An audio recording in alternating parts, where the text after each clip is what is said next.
Alright, so this is cleanup after the second week in the rough grit.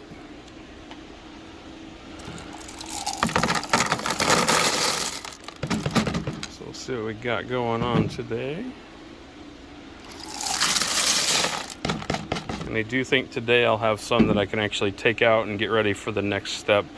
I also know that I'm going to have a number of them, a good number of them, that are probably going to need to go through a few more rounds with the coarse grit.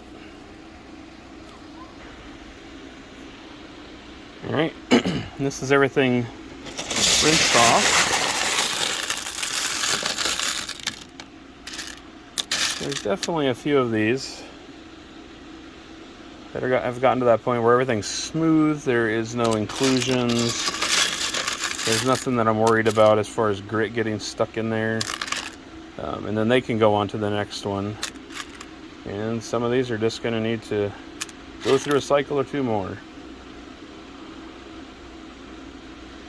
If you can ever find your agates on the beach, it's going to save you a ton of steps because they're already partially polished. They've kind of gone through the rough polish on their own so that you can only have to do that step once, maybe twice, and then move on to the second step, and the third and the fourth.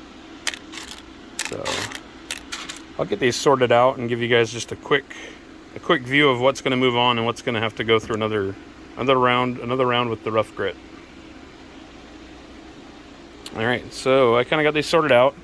So one thing to note, I know for me, I'm super impatient. I want to get it on to the next stage, and one thing I've learned is that pushing them forward too soon, you're just going to end up having to redo them, and it's going to take longer than you had anticipated from the start.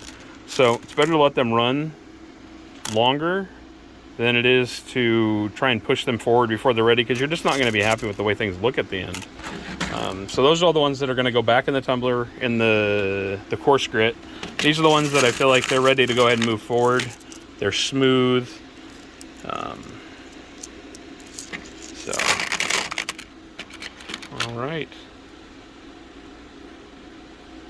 So these are just going to get rinsed off again and then put away until I get enough to go ahead and run a full barrel or drum. Or if one of my vibrating engravers, my vibrating tumblers gets done before, I might move on and put them in one of those. But at this point right now, those ones are full of big rocks.